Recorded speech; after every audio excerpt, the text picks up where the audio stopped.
Study Session 4, Groups and Individual Behavior. Introduction.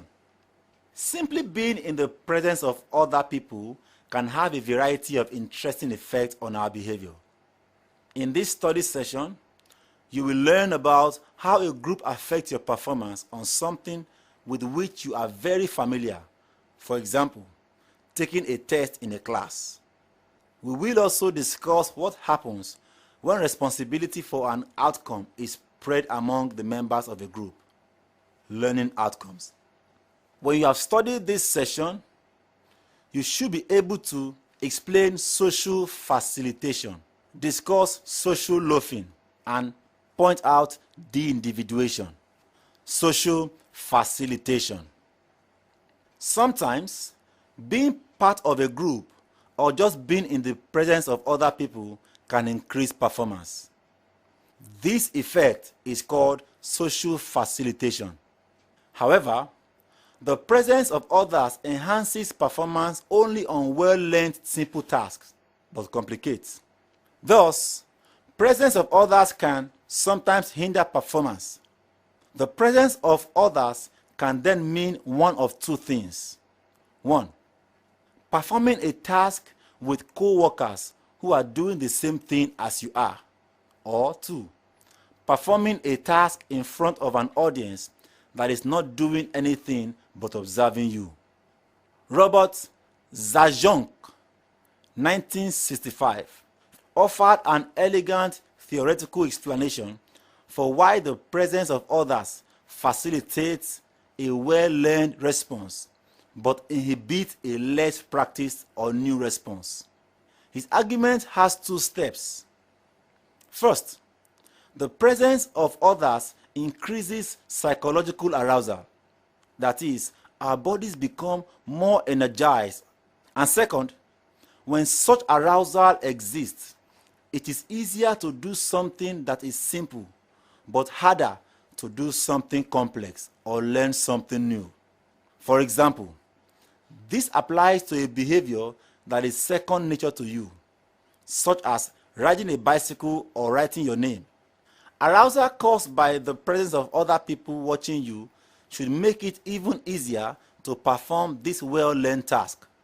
But let's say you have to do something more complex, such as learning a new sport or working on a difficult math problem.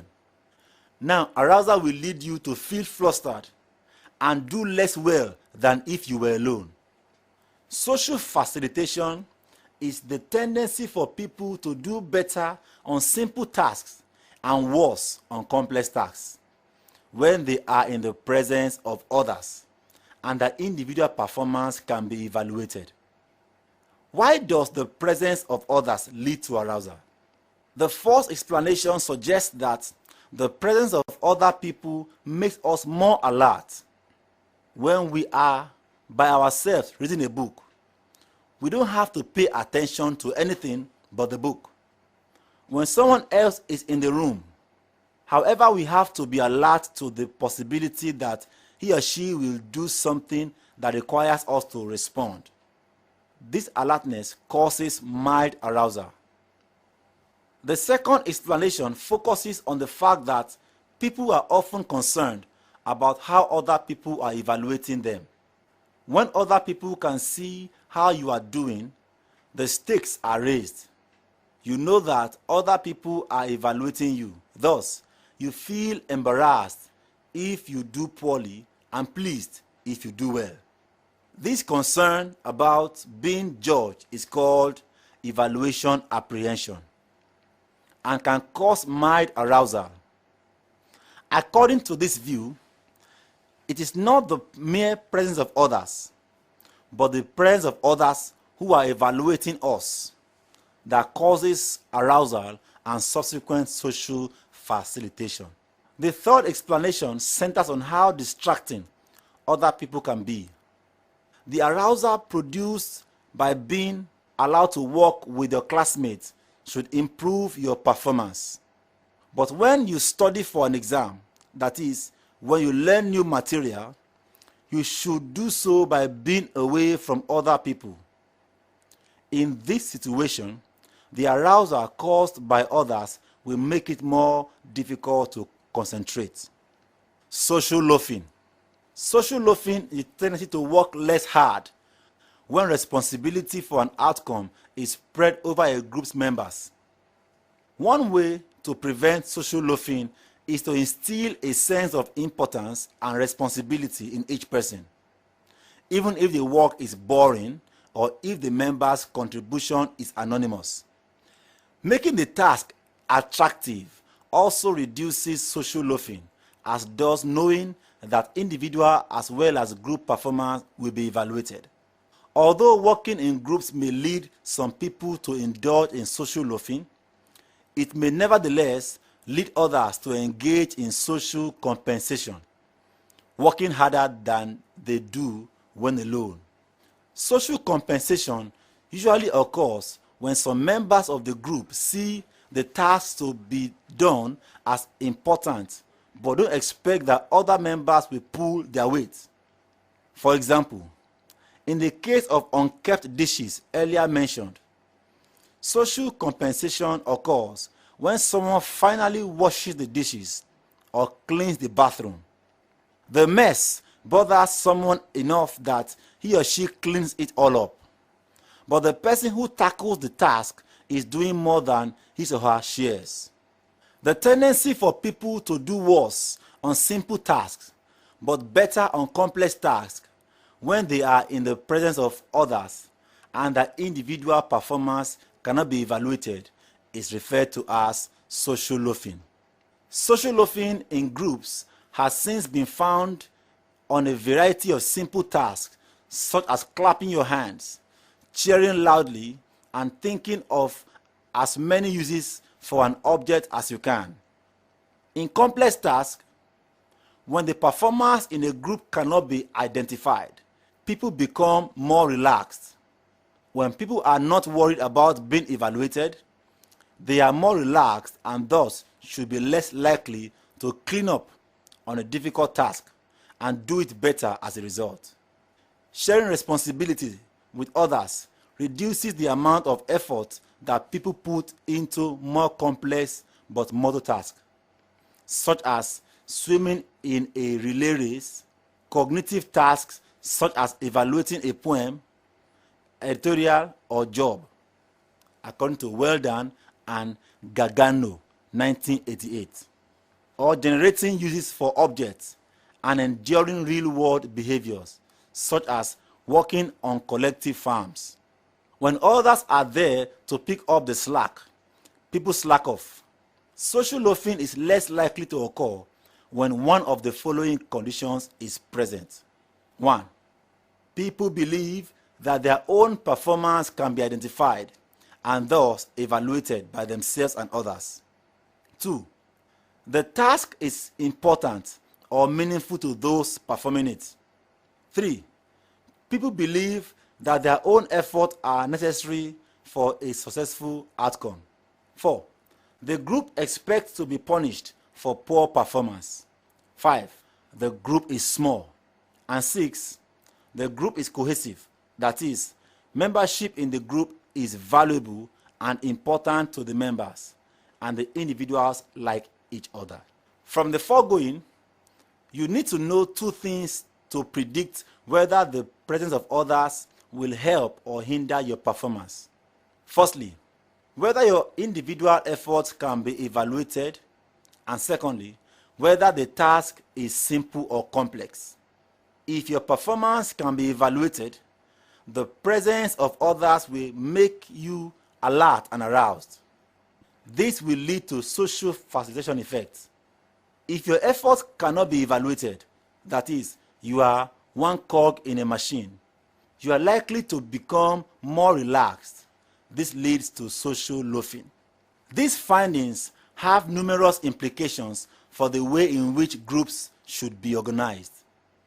If you are a manager who wants your employees to work on a relatively simple problem, a little evaluation apprehension is not such a bad thing. It should improve performance. You shouldn't place your employees in groups where their individual performance cannot be observed, because social loafing is likely to result. On the other hand, if you want your employees to work on a difficult task, then lowering their evaluation apprehension by placing them in groups in which their individual performance cannot be observed is likely to result in better performance. De-individuation. Being on a group can cause de-individuation, which is the loosening of normal constraints on behavior when people are in a crowd, leading to an increase in impulsive and deviant acts. In other words, getting lost in a crowd can lead to an unleashing of behaviors that we would never dream of doing by ourselves. Throughout history, there have been many examples of groups of people committing horrendous acts that no individual would do on his or her own. The massacre at My Lai during the Vietnam War, when a group of American soldiers systematically murdered hundreds of defenseless women, children, and elderly men, was one such instance. In the United States, historical fans at rock concerts have trampled each other to death. De-individuation makes people feel less accountable for their actions because it reduces the likelihood that any individual will be singled out and blamed. De-individuation increases obedience to group norms.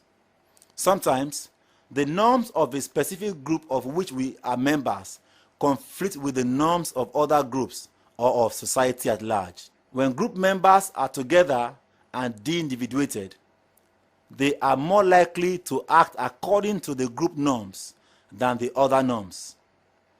It is the specific norm of the group that determines whether de-individuation will lead to positive or negative behaviors. Two types of environmental characteristics are important in order to understand de-individuation.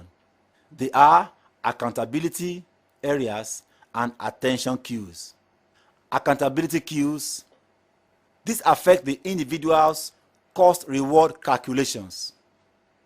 When accountability is low, those who commit deviant acts are less likely to be caught and punished, and people may deliberately choose to engage in gratifying but usually inhibited behaviors. Attentional cues. This is the second type of environmental characteristic that increases deviant behavior, focusing a person's attention away from the self. When a person's self-awareness declines, a change in consciousness takes place. In this de-individuated state, the individual attends less to internal standards of conduct, reacts more to the immediate situation, and is less sensitive to long-term consequences of behavior. Behavior shifts out from the bonds of cognitive control, and people act on impulse. In conclusion, being in large crowd can decrease both accountability and self-awareness benefits by belonging. In contrast, being rejected by a group is one of life's most painful experiences. Study session summary. We have examined individual behaviors within groups. We pointed three core behaviors, which are social facilitation, social loafing, and de-individuation.